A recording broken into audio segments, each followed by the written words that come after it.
pamoja na uwekezaji huu bado tunatambua na kuthamini kazi kubwa pia ambayo inafanywa na sekta binafsi kwenye kuwekeza hasa kwenye upande wa elimu msingi. Wilaya yetu ya Mpanda ina watoto wengi sana.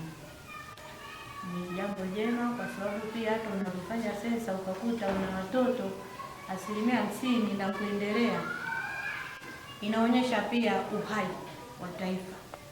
Kwa na sisi watoto huku ni wengi kweli, wanaenda kwenye shule za serikali, lakini wengine wazazi wanawapeleka kwenye shule za binafsi.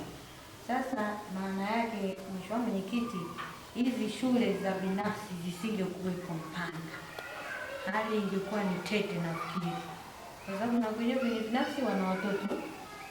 Ukija shule huku ndo hatari ya msingi. Ikianzishwa shule mpya mwaka jana, zilipoanzishwa shule mpya, miongoni mwa shule mpya ni pale Nyerere, ni kule Kazima, yaani zile shule zimejaa tayari. Ile kugawanya tu kwa 2000 huko 2000 zikajaa. Kwa hiyo kazi mnayoifanya tunatambua na tunathamini. Wamiliki wa shule, kazi kubwa mnayoifanya, mameneja na wakuu wa shule, tunatambua kazi kubwa ambayo mnaifanya kwa upande wa pili wa kusaidia serikali kwenye sekta ya elimu. Kwa hiyo tunawashukuru na kuwapongeza sana kwa mchango huo mkubwa ambao mmeendelea kutoa kwa ustawi wa Wanampanda. Niwashukuru sana kwenye shule zenu, 1% kubwa mnatoa nafasi kwa watoto wetu kupata muda wa kuabudu, iwe ni muda wa masomo. Kwenye vipindi vile kuna kipindi, lakini hata inapofika siku zile za ibada mnatoa pia muda wa kuwapa nafasi watoto kwenda kufanya ibada. Rai yangu kwenu, ninaomba sana msisitize hili eneo la kuwalea watoto kimwili, lakini pia na kiroho. Sasa hivi kuna mmonyoko mkubwa mno wa maadili. Angalau mkitusaidia basi, kwa sababu mnakaa muda mrefu na watoto wetu, mkitusaidia kuwatuni kwenye nafasi hiyo ya kuwapa ile hofu ya Mungu. Hata kama nyumbani atakutana na mambo mengine ambayo sio mazuri, lakini watoto huwa wana imani sana na walimu. Lakini lingine, niwaombe pia kutanguliza huduma. Najua mnatoa huduma, elimu ni huduma. Kama zilivyo huduma nyingine za afya, ni huduma muhimu sana kwenye jamii. Niwaombe mtusaidie hilo. Wazazi wanapokuja kuwaleta watoto kwenye shule zenu, wanakuwa wanatamani na watoto wapate elimu iliyo bora pia. Pamoja kwamba serikali inatoa elimu iliyo bora, lakini wanatamani na watoto wao waje huko. Sasa kuna muda wanaweza wakawa wanapitia kwenye changamoto za hapa na pale. Wengine wanakuwa ni watoto ambao wako kwenye madarasa ya mitihani. Rai yangu kwenu, watoto hawa msiwaadhibu.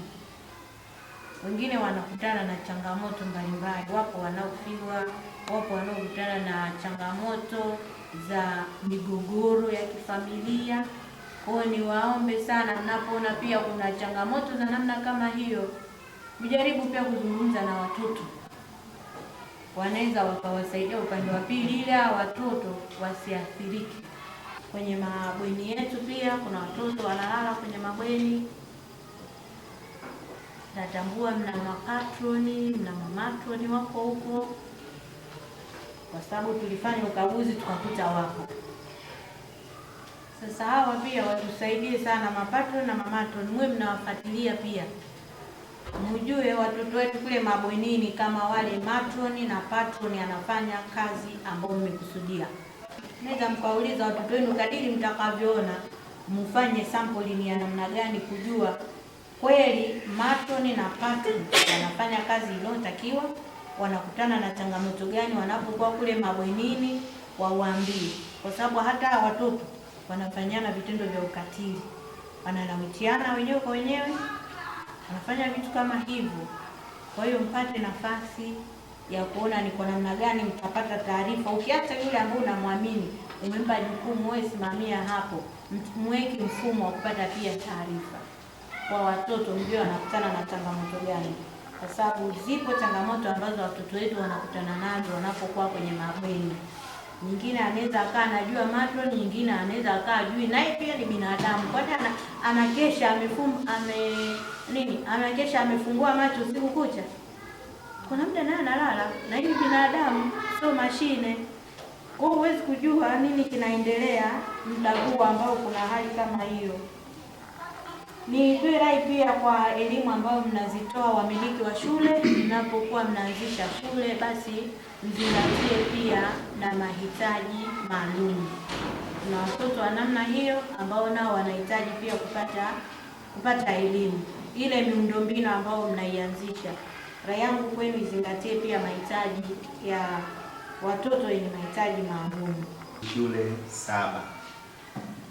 Baadhi ya shule hazijaweza kushiriki kwa sababu mbalimbali. Ndugu mgeni rasmi, Mheshimiwa Mkuu wa Wilaya, mafunzo haya yameratibiwa na Umoja wa Wamiliki wa Shule na Vyuo vya Kati Binafsi Tanzania kwa jina la maarufu ambalo linajulikana kama Gospel, na yakawa chini ya uongozi wa ADEM ambao wamekuja kutoa mafunzo kutoka tawi la Mbeya. Naamini washiriki wote kwanza wamefurahi sana kwa mada zilizowasilishwa, lakini pia na wao wamefurahi kukuona kama mkuu wetu wa wilaya na kama mama yetu na mlezi wetu katika wilaya hii kuwepo katika mahali hapa. Ni kutujengea sisi viongozi wa shule, mameneja na wakuu wa shule uwezo na umahiri katika usimamizi na uendeshaji wa shule kwa uongozi bora wa shule.